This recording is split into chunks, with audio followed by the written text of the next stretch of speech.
Oke, kita awali kuliah kita sambil nunggu temennya, nggak apa-apa. Assalamualaikum warahmatullahi wabarakatuh. Waalaikumsalam warahmatullahi wabarakatuh. Oke, selamat pagi dan salam sehat semuanya ya. Oke, ini nanti mungkin sampai jam berapa? Mungkin nggak lama, 1,5 jam sampai 1 jam ya. Karena mau ada ini sih, ada meeting lagi sama orang Malaysia. Saya nggak tahu, mungkin nanti ada yang mau ngambil kuliah di Malaysia nggak? Kita kan sebenarnya di program MBKM ini selain ada kuliah di dalam prodi, ada boleh ngambil kuliah permadi di prodi lain di UPN ya, di fakultas lain. Tapi ada juga boleh ngambil di Permata Merdeka di 42 perguruan tinggi se-Indonesia. Dan terus ada lagi satu lagi namanya ICT, International Credit Transfer Program.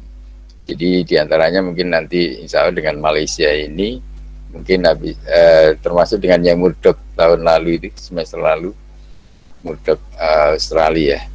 Jadi harapan saya Anda bisa ikut kuliah-kuliah juga di international program. Ini lumayan kan, SKS-nya bisa sampai diakui sampai 40 ya.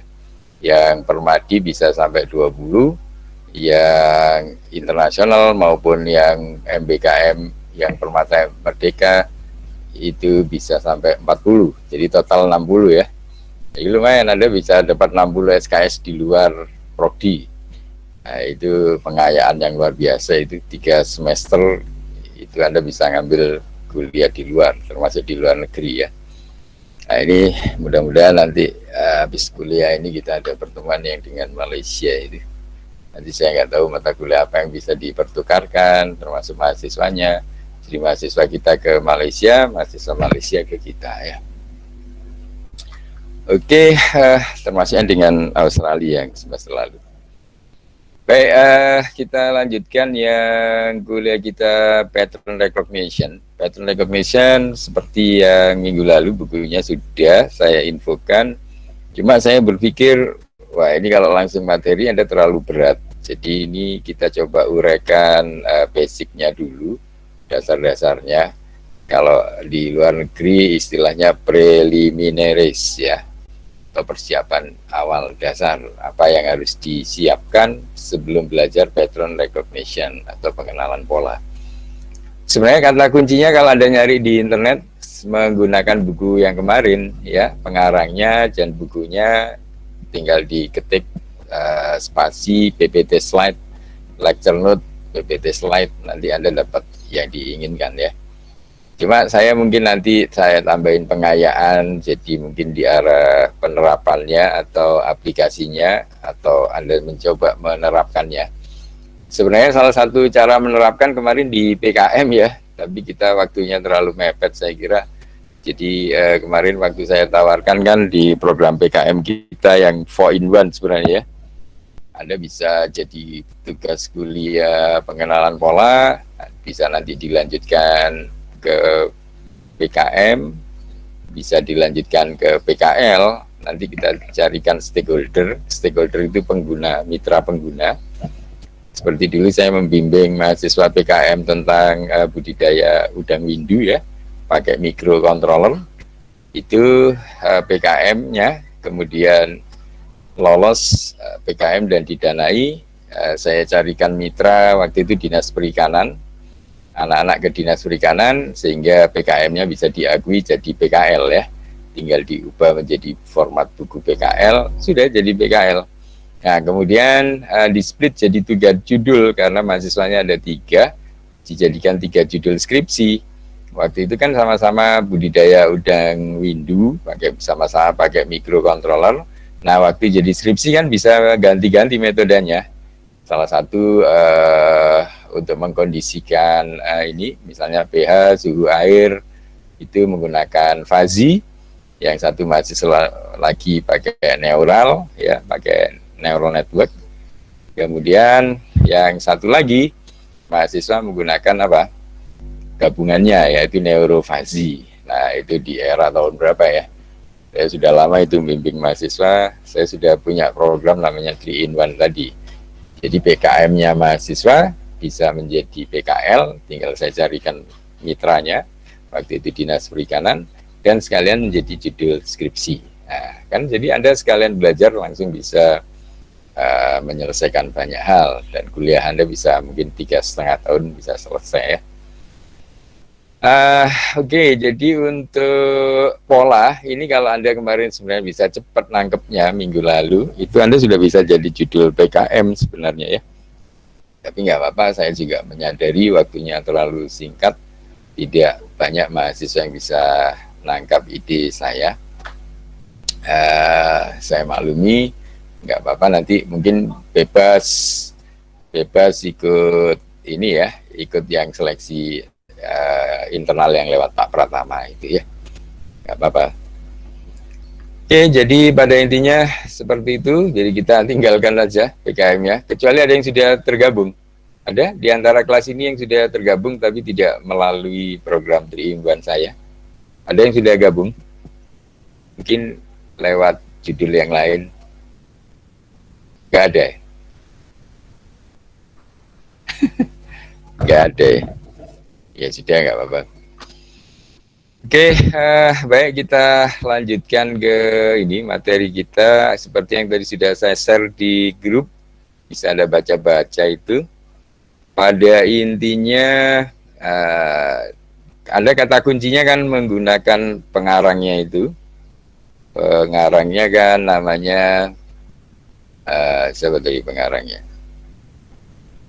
Ini ya, Sergius Theodoridis.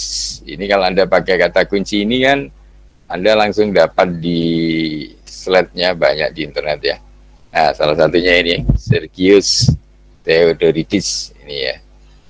Ini cuman, ini nggak tahu, Anda harus login dulu kalau mau download. Ada di slide player. Pada intinya ini di capture satunya dia kan bicara tentang ini kan. Untuk bisa memahami pattern recognition, step by stepnya seperti ini. Jadi mesin perception, jadi berangkat dari karena komputer nanti Anda jadikan sebuah mesin yang bisa mempersepsi seperti manusia ya. Jadi namanya mesin perception. Nah, nanti diberikan contoh-contoh, kemudian bagaimana sistem pengenalan pola itu sesungguhnya. Kemudian bagaimana rancangan secara umumnya untuk desain cycle-nya.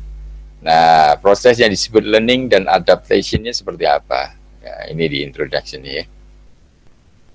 Nah, ini nanti banyak penerapannya. Sekarang pengenalan pola ini cukup banyak. Bisa untuk mengenali suara ya. Sekedar mengenali suara itu sudah bisa menjadi pattern recognition. Bahkan yang sekarang kan sudah pengembangannya yang terbaru dari, kalau dulu speech recognition, kata kuncinya ya, sekarang Anda bisa juga menggunakan NLP ya, Natural Language Processing ya. Ya itu juga dulu awalnya, histori awalnya di speech recognition ini. Kemudian juga di fingerprint identification, ini cukup banyak, Anda bisa menggunakan retina, bisa menggunakan sidik jari dan sebagainya. Ini cukup banyak kan penerapannya. Termasuk OCR ini untuk optical character recognition, untuk pengenalan karakter, scanner yang bisa langsung mengenali huruf juga ada ya, setelah diinstal software OCR ini ya. Dan seterusnya, DNA, scan identification, dan lain-lain. Jadi cukup banyak contoh-contoh penerapan pengenalan pola di lapangan yang sudah ada ya. Nah, menggunakan bisa istilah mesin perception ini, mesin yang bisa mempersepsi seperti manusia ya. Nah, contoh-contohnya saya kira Anda bisa mengenali spesies ikan dan sebagainya ya, banyak caranya. Problemnya kalau ikan itu, ini ikan bisa dikenali dari apanya, mungkin dari panjangnya, dari beratnya dan seterusnya ya, siripnya. Ini Anda bisa mengenali ikan dan seterusnya. Ini contoh-contohnya. Nanti dibutuhkan proses-prosesnya bagaimana. Nah ini mulai bagaimana mengenali ikan, preprocessingnya disiapkan dulu sebelum diproses lebih lanjut, dilakukan preprocessing. baru dilakukan fitur extraction. Nah nanti yang paling berharga dari pekerjaan image ini sebenarnya sudah ada di kuliah ACVK ya, analisa citra dan visi. Di analisa citra dan visi Anda sudah belajar tentang fitur atau fitur extraction ya, mengekstrak fitur yang berguna. Fitur bisa warna, bisa tekstur, bisa bentuknya, dan seterusnya ya. Dari sini Anda sudah bisa mengklasifikasi ya. Ini mengklasifikasi. Kalau misalnya ini belum begitu terklasifikasi dengan baik, lah ini Anda bisa memproses ulang di sini ya. Anda bisa ulang lagi bagaimana proses fitur extraction-nya, bagaimana pre-processing-nya atau pra-prosesnya. Ini Anda ulang-ulang sampai benar-benar klasifikasinya mendapat yang terbaik. Anda bisa menghasilkan salah satu proses klasifikasi dari jenis ikan, misalnya salmon atau ikan laut yang lainnya. Ini contohnya sehari-hari. Anda seperti ini.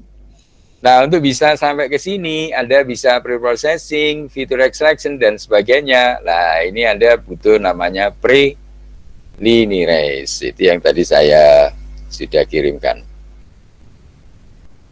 Yang tadi sudah saya kirimkan ke Anda. Mana tadi ya?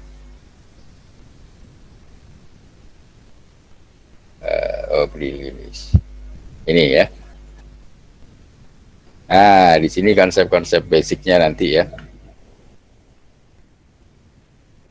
Atau sebelumnya mungkin ada contoh lain yang sudah kita kerjakan. Ini mungkin contoh lain ya. Contoh lainnya di penerapan kita yang sekarang sudah lebih modern ini ada penelitian kita. Ini saya terlambat menginfokan ke Anda, ini seharusnya Anda kalau kemarin saya info ini bisa diambil sebagai salah satu topik PKM dengan objeknya diganti-ganti ya. Sebentar, ini ada temannya yang gabung.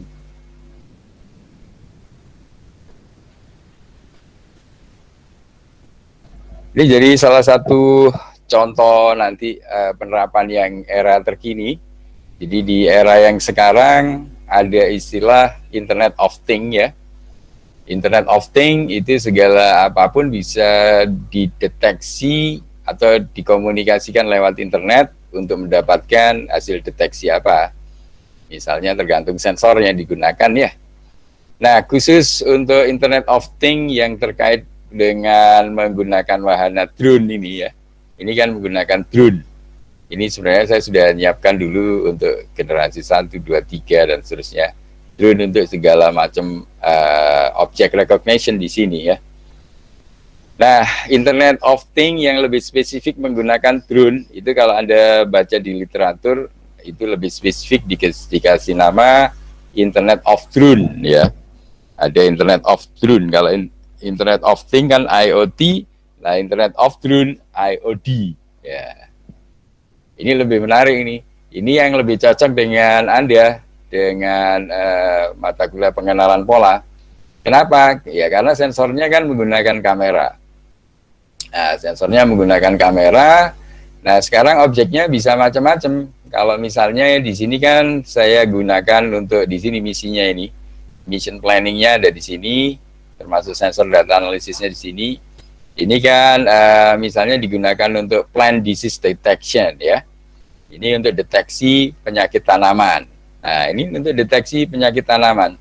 Jadi mungkin penelitiannya sama-sama padi, tapi deteksi penyakitnya bisa beda-beda. Ada wereng, ada macam-macam kan. Penyakit dari tanaman kan banyak. Nah, satu penyakit bisa jadi satu judul PKM kemarin. Misalnya begitu. Tapi ya Anda sudah terlanjur, waktunya sudah mepet, hari ini sudah harus dikirim ke BAKPK itu proposalnya. Nah, tapi pada intinya ini salah satu yang lagi tren saat ini seperti ini. Jadi Anda bisa menggunakan banyak drone ini dengan misi yang Anda inginkan. Ya, salah satu misinya adalah untuk deteksi penyakit ini kan. Ini harus connect ke internet secara khusus nama Internet of Drone.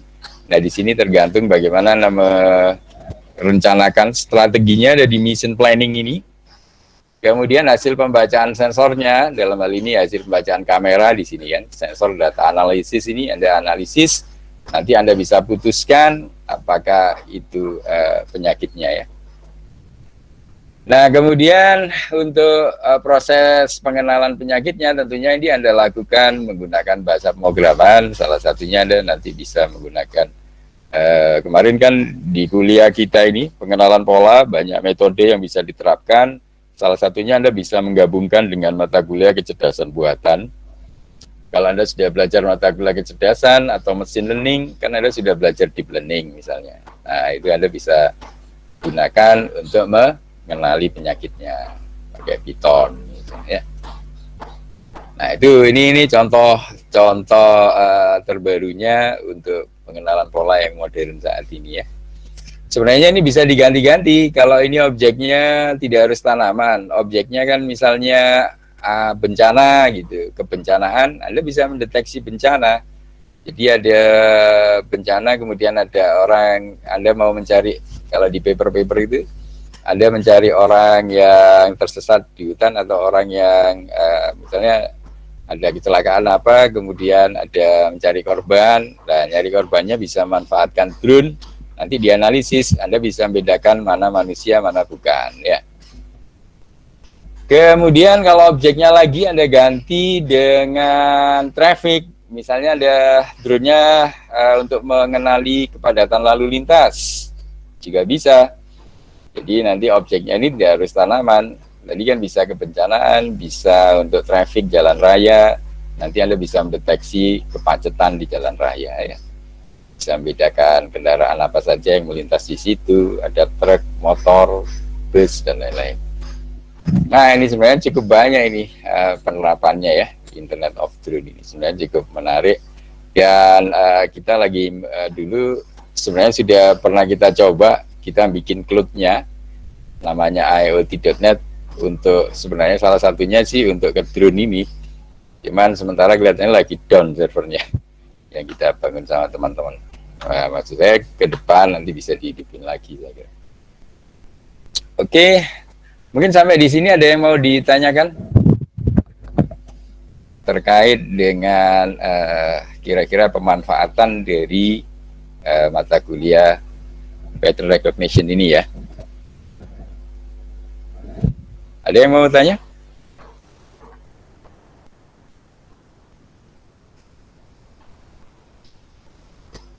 Belum, Pak. Belum. Baik, kalau belum kita lanjutkan ke preliminaries tadi ya. Ini yang preliminaries tadi slide-nya sudah saya kasihkan. Jadi itu tadi adalah contoh real yang nanti di lapangan, bagaimana Anda bisa mengenali objek dan sebagainya. Nah, apa saja yang Anda perlukan supaya Anda bisa melakukan proses tadi? Ya, ini tentunya nanti ada istilah clustering dan sebagainya ya. Nah, kemudian yang penting lagi ada tadi feature extraction dan feature selection ya. Ini kurang lebihnya, ini tapi ini kan punyanya tadi yang dari internal. Nah, ini yang Anda butuhkan sebenarnya. Anda sudah dapat kemarin, saya nggak tahu semester berapa ya, di ada aljabar linear kan? Ada mata kuliah, saya nggak tahu kalkulus masih ada apa enggak. Kalau linear aljabar atau aljabar linear, saya rasa ada ya, di semester berapa? 4 mungkin. Nah, itu jangan dibuang, itu masih dipakai, termasuk statistik. Nah, ini kita butuhkan semua. Jadi Anda untuk menganalisa di pola ini nanti Anda butuh linear aljabar atau aljabar linear, Anda butuh statistik juga. Nah, baru di pattern recognition-nya ini apa saja yang bisa dilakukan analisis ya. Nah, namanya saja pattern recognition, jadi pengenalan pola. Jadi patternnya sendiri ini menjadi penting ya. Nah, untuk bisa ke pattern itu sebelumnya ada istilah fitur. Nah, kalau Anda beli handphone kan Anda selalu lihat fiturnya. Salah satu contohnya misalnya handphone ya. Nah, kalau handphone yang murah fiturnya mungkin tidak terlalu ini ya, Nah, berbeda dengan fitur yang misalnya semakin mahal kan fiturnya semakin lengkap. Semakin lengkap berarti semakin banyak dia punya informasi tentang dirinya ya, yang khas atau yang karakteristik ya. Nah, sesuatu yang karakteristik dari objek ini nanti bisa dianggap sebagai fitur ya. Misalnya Anda mau mengenali buah yang matang, itu dengan buah yang belum matang kan cukup dari warnanya ya. Dari warna yang masih hijau sampai yang sudah kuning. Nah, itu sudah bisa Anda pastikan bahwa Anda bisa mengenali buahnya itu sudah siap dipetik. Nanti misalnya yang metik adalah robot. Nah, robotnya dia sudah harus tahu mana tomat yang harus dipetik dan tomat yang tidak dipetik. Nah, begitu dia ketemu yang hijau, nggak dipetik sama dia. Begitu ketemu tomat yang merah, sama robotnya dipetik. Nah, bagaimana robot ini bisa membedakan ada tomat yang hijau sama tomat yang merah? Nah, salah satunya dengan apa? Warna ya, itu nanti ada di sini, di fitur ya. Dan lain-lain, jadi masih banyak fitur selain warna, ada bentuk dan lain-lain ya, tekstur. Nah, kemudian nanti ada class information.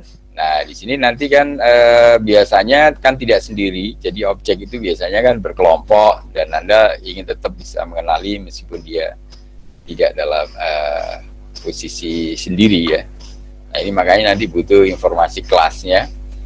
Nah, selanjutnya Anda sudah bisa melakukan classification atau pengelompokan ya, klasifikasi. Nah, secara umum nanti kita juga bisa melakukan clustering jika memiliki sifat-sifat yang sama dari objeknya ya.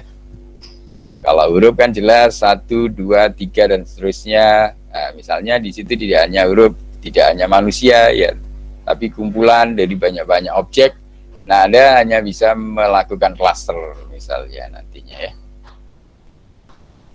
Kemudian nanti dimensionality reduction ini adalah untuk mengurangi Anda menyederhanakan problemnya dengan dimensi yang kompleks menjadi yang lebih sederhana, tetapi tidak menghilangkan karakteristik dari objek ya. Nah, ini kira-kira yang harus Anda siapkan. Ini makanya nanti Anda kalau belum jelas dari kuliah ini masih bisa dibaca lagi ya.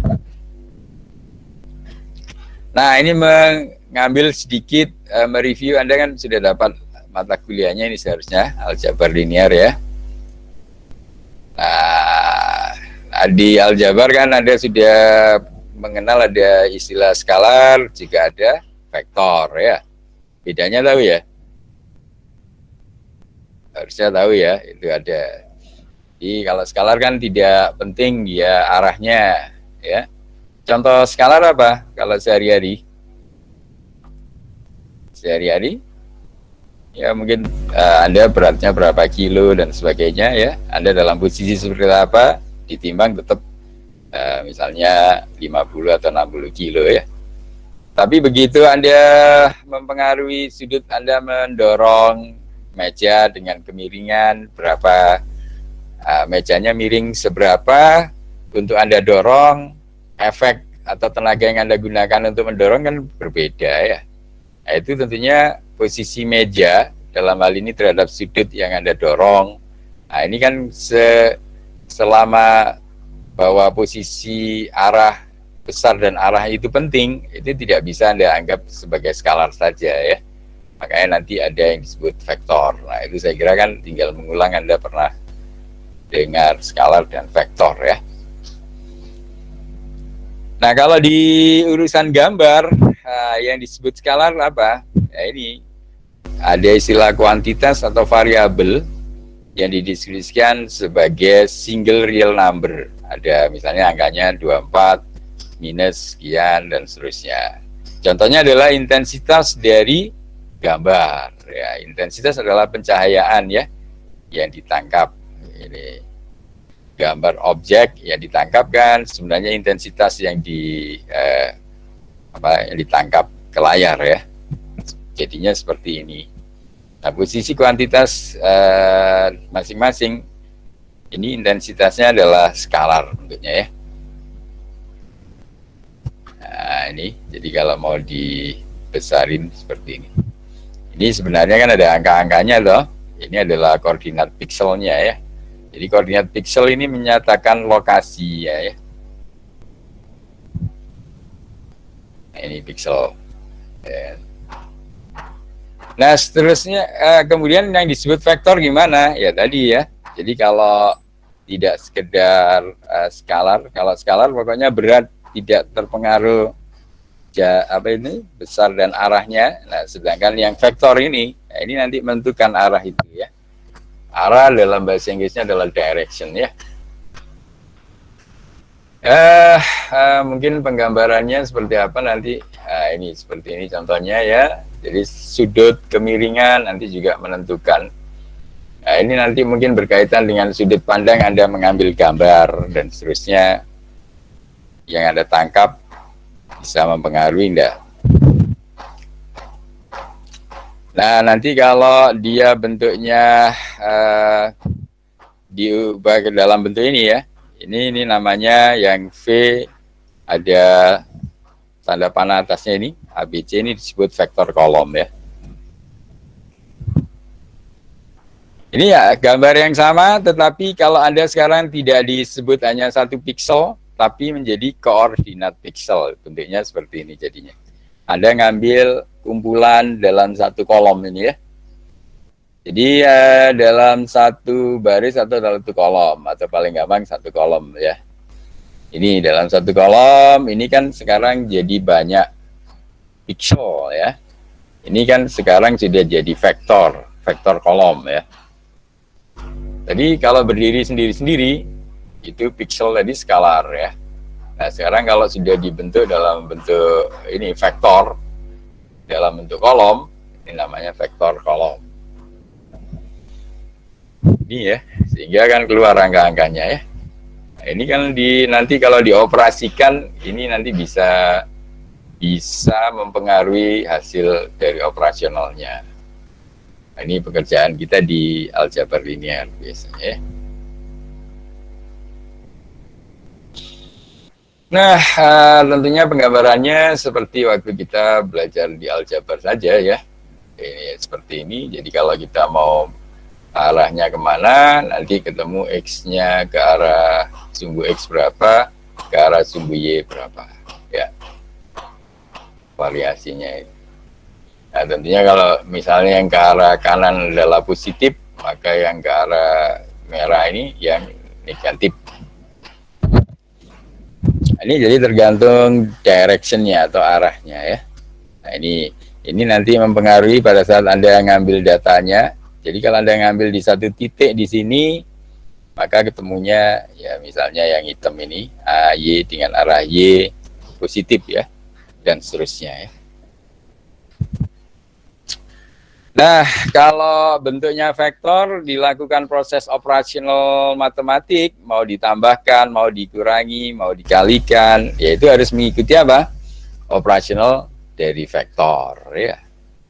Jadi nggak bisa langsung ditambahkan biasa, tapi mengikuti aturan penjumlahan vektor. Ya.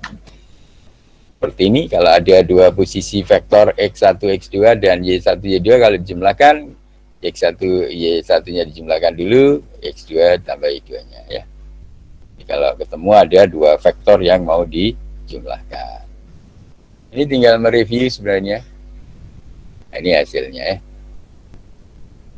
Kemudian hasil dari penjumlahannya adalah itu. Oke, ini contoh untuk penjumlahan vektor. Kemudian untuk pengurangan dengan cara yang sama, tapi dia bentuknya pengurangan ya. Ini temunya ini untuk pengurangan vektor. Nah, tadi yang vektor untuk yang skalar, ini kalau perkalian skalar ya gampang. Kalau skalar kan tinggal dikalikan biasa seperti aljabar biasa ya. Skalar, perkalian skalar.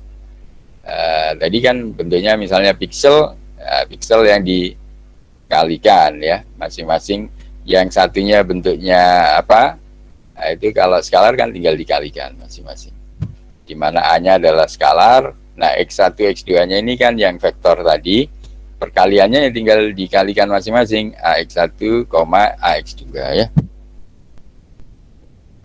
Oke, dan seterusnya saya kira kalau begini-begini nih sambil nanti Anda baca langsung diterapkan di proses waktu Anda belajar apa itu tadi? Pola bisa sih sebenarnya. Termasuk mereview apa yang disebut transpose dari vektor ya. Jadi kalau bentuknya 157 berbentuk kolom begini, kalau ditranspose bentuknya menjadi baris kan. 157 transpose menjadi bentuknya seperti ini. Demikian juga yang tadinya baris ditranspose menjadi kolom ya. Ini saya kira ini ada selanjutnya dan tinggal baca-baca sendiri deh. Jadi ini kan mereview dari apa? Mereview dari aljabar linear ya. Termasuk bagaimana ada istilahnya perkalian dot dan perkalian cross. Atau inner product dan dot product.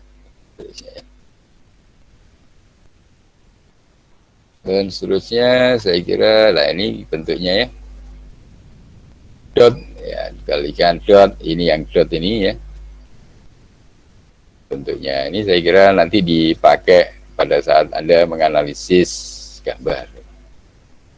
Kemudian yang outer product ini perkalian dengan matriks di luarnya. Ada lagi istilah ini linear independent dan seterusnya. Oke, jadi ini Anda tinggal lanjutin sendiri belajar ini mereview dari pelajaran aljabar matrik ya. Dan seterusnya saya kira ini sudah lah. Mungkin ada yang penting enggak lah ini. Jadi di hasilnya ini, nah ini kan supaya nanti manfaat dari belajar aljabar matrik tadi, itu di sini misalnya Anda mau menganalisis sebuah gambar, nah gambar ini kan sebenarnya adalah kumpulan daripada matriks ini kan, yang isinya adalah koordinat piksel ya. Jadi seperti ini bentuknya, nah sehingga kalau dioperasikan nanti ada ini perkalian dan seterusnya, rotation, jadi ada istilah rotation di vektor. Ini kalau diputar begini, nah ini di rotation, mungkin juga di scaling, di skala lebih besar, nah, dan seterusnya, termasuk di translasi, kadang dipindah posisinya, nah, atau digeser, sir, ini ya, bentuknya. Nah, kemudian karena bentuknya dia adalah matriks, nah kalau matriks yang seperti ini, kebetulan koordinatnya semua satu di bagian apa diagonalnya ini, maka dia disebut matriks identitas dan seterusnya. Kemudian ada inverse matrix dilakukan termasuk determinan. Kemudian ada istilah eigenvektor, nilai eigen dan eigenvektor ya, eigenvalue dan eigenvektor. Ini nanti penting ini pada saat Anda mau mengenali misalnya ada pengenalan pola wajah. Nah, wajah satu dengan wajah yang lain, salah satu cirinya misalnya nilai eigennya yang berbeda ya. Anda bisa mengenali wajah si A, si B, orang-orang si A, si B, si C itu bisa langsung dari nilai eigennya salah satunya ya. Atau kalau bentuknya vektor ya eigenvektor. Nah, setiap wajah orang itu punya nilai eigen yang berbeda, ya kan? Begitu Anda mau melihat di sekumpulan orang ada wajah-wajah, nah Anda bagaimana ngetes wajahnya A siapa, wajahnya B siapa? Nah, salah satunya nanti Anda bisa memanfaatkan nilai eigen atau eigenvektor ini ya. Ini manfaatnya sebenarnya. Cuman di sini nggak tahu dilihatin nggak? Ah, ini mungkin ya. Ini kalau eigenvalue dan eigenvektornya ya. Dari proses sear mapping ini diproses digeser. Ini nanti bentuknya seperti apa ya. Jadi nilai eigen dari Mona Lisa ini khas.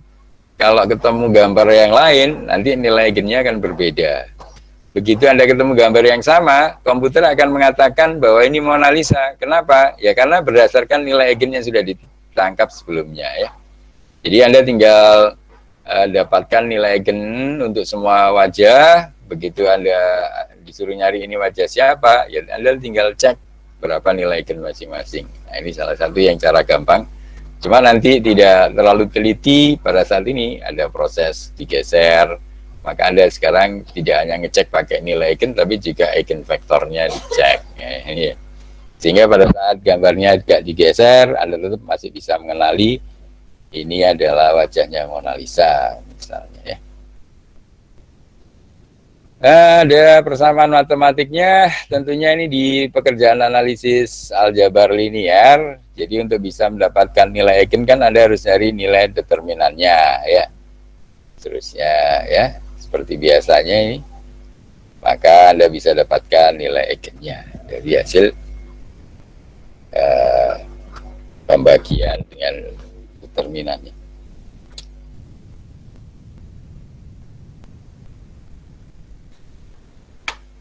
Oke, dari sini, ini kan ketemu determinannya adalah ini ya, lambda apa ini?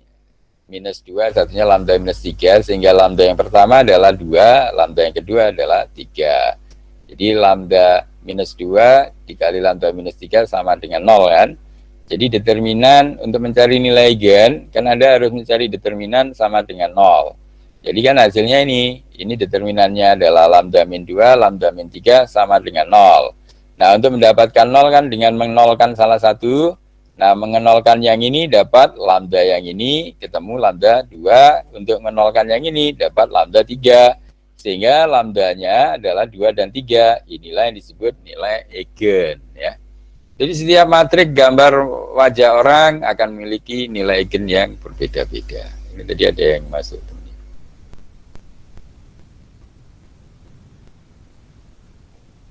Oke, ini salah satu manfaatnya. Jadi Anda jangan dilupakan belajar aljabar linearnya nanti dipakai lagi ya. Aljabar linear apa kalkulus ya. Kayaknya aljabar linear deh yang lebih pas.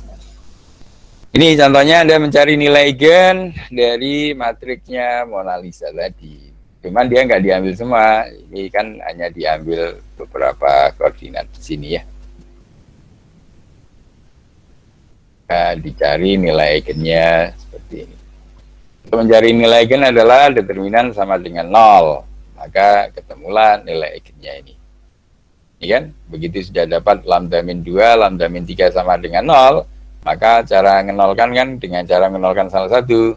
Dinolkan yang ini, maka dapat lambda min 3 sama dengan 0, lambda sama dengan 3. Dinolkan yang ini, maka lambda min 2 sama dengan 0, lambda sama dengan 2. Ini, maka nilai eigennya adalah 2 dan 3. Itu. Jadi Anda sudah dapatkan nilai eigen untuk satu gambar misalnya. Ini kalau yang ini yang eigen vektor, bentuknya vektor ya.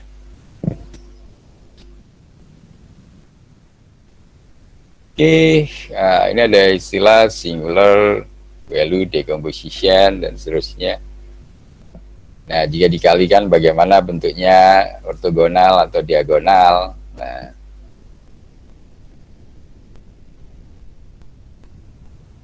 jadi dikalikan matriks sembarang dan untuk mendapatkan U, V, dan W sedemikian hingga kalau dikalikan bentuknya begini, maka U dan V disebut ortogonal ya.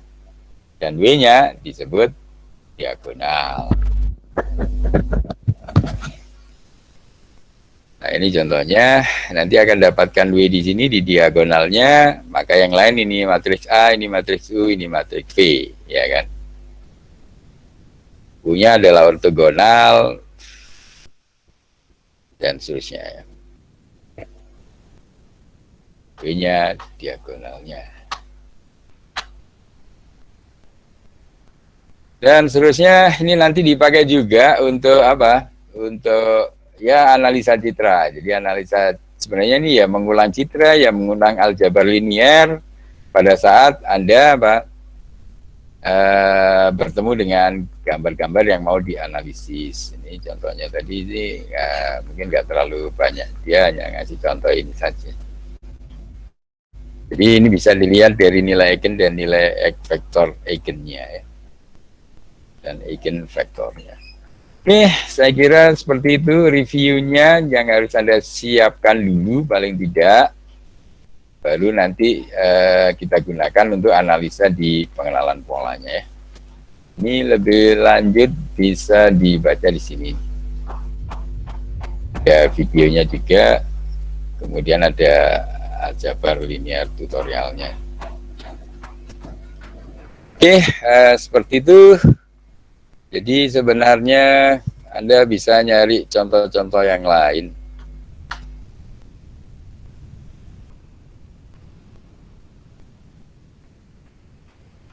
Di pemanfaatannya seperti ini tadi ya. Ini pemanfaatannya, jadi Anda bisa mengenali berdasarkan fitur.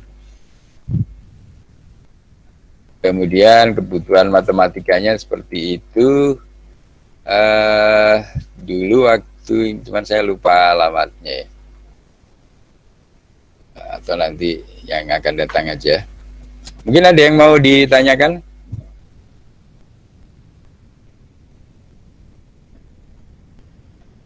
Gimana? Ada yang mau ditanyakan seputar tadi, nilai eigen dan sebagainya. Mungkin Anda bisa juga nyari contoh-contoh yang menggunakan nilai eigen ya. Misalnya kalau Anda nyari di Google ya, pengenalan wajah, misalnya menggunakan nilai eigen tadi lah ya.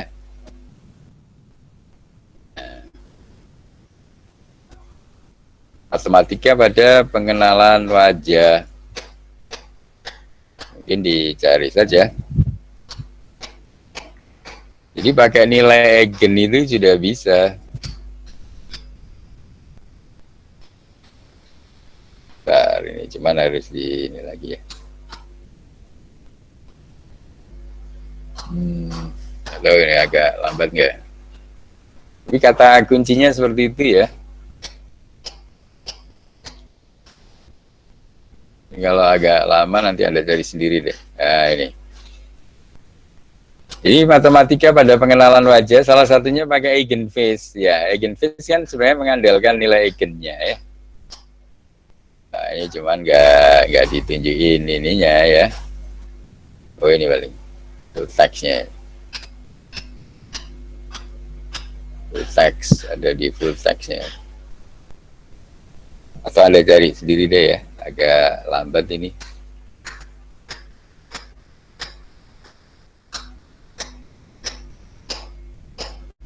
Oh bisa.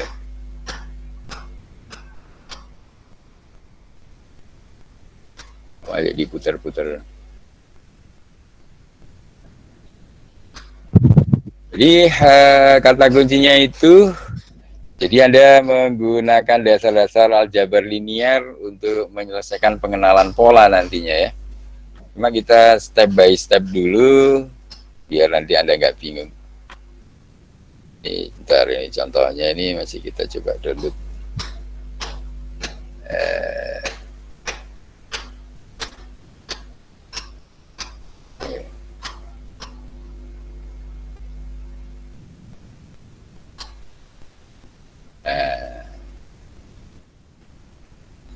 Ini salah satunya ya. Salah satu manfaatnya belajar matematika tadi. Cuman kita belum sampai di sini. Sebenarnya ada istilah eigenface. Ya, ini karena nilai eigennya untuk pengenalan wajah. Cuman kita belum sampai belajar ke prinsipal komponen analisis. Ya ini belum waktunya sih kita ya.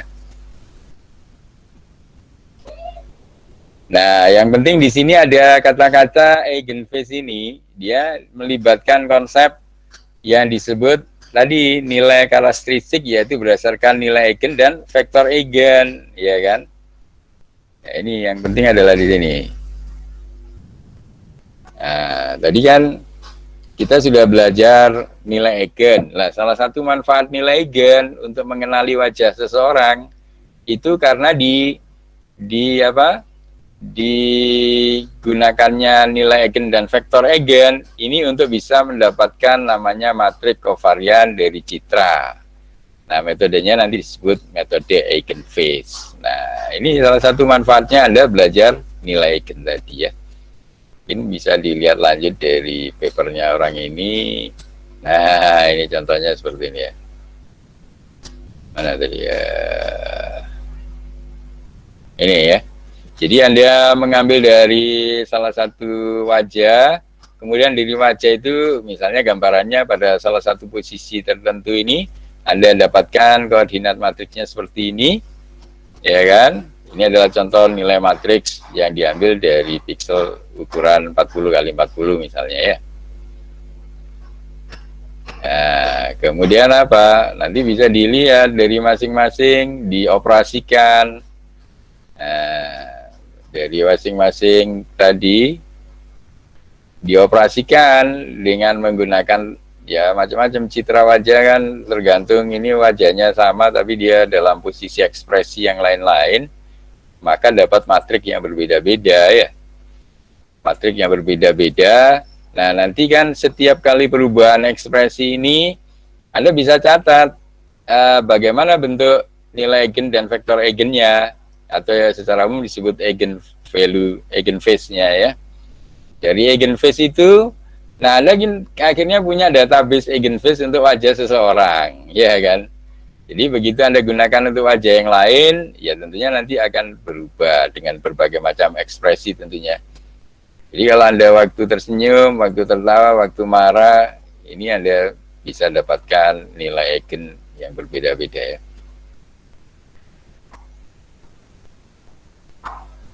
Nah, ini contohnya ya. Jadi nanti ada ini analisis matematiknya yang tadi, nilai eigen dan vektor eigennya, matriks dan operasinya.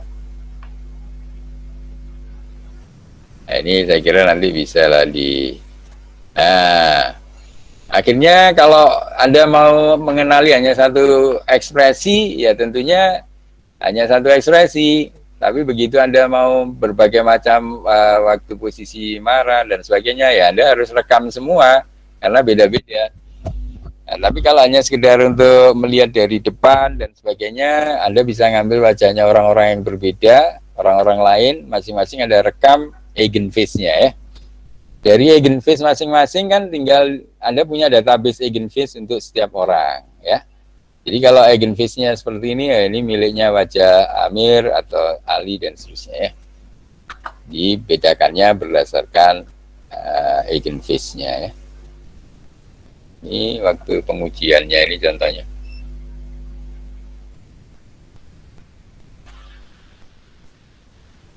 Nah, ini akhirnya misalnya dikasih masukan gini, ada yang gagal juga ya, ada yang berhasil, ada yang gagal. Yang gagal apa nama orang ini? Oh, nama orang ya. Ini yang sudah dikenali ya sama dia. Nah, di sini hasilnya dia bisa mengenali semua ya. 22 dari 23, jadi ada 96% dikenali. Ada yang salah satu ini ya, Rara ini yang salah. Oke, ini contohnya penerapannya adalah Anda belajar manfaatnya, belajar nilai eigen dan vektor eigen. Salah satunya untuk mengenali wajah ini. Ini adalah pengenalan pola wajah. Ini nanti boleh di copy juga ininya ya, papernya ini. Oke, saya kira hari ini cukup dulu karena saya mau ada pertemuan lagi. Mungkin ada yang mau ditanyakan? Termasuk pemanfaatannya ini ya. Ini nanti boleh di-share. Saya taruh di grup aja nanti. Ini ya. Jadi ini manfaat yang Anda pelajari. Aljabar linear, dulu kuliah aljabar linear, jangan dibuang ilmunya. itu dipakai lagi karena sangat penting analisisnya. Salah satunya ini untuk mengenali wajah orang dengan menggunakan eigenvector dan eigenvalue atau secara umum di eigenface untuk membedakan wajah orang satu dengan yang lain. Oke, saya kira demikian. Untuk hari ini mungkin cukup dulu. Saya kira nanti saya nggak tahu ya untuk yang ilmunya. Ini sementara kita pakai seperti ini, tapi nggak usah lama-lama. Yang penting Anda belajar dan kalau ada yang perlu dikomunikasikan bisa segera bertanya. Saya kira demikian. Ada yang mau ditanyakan?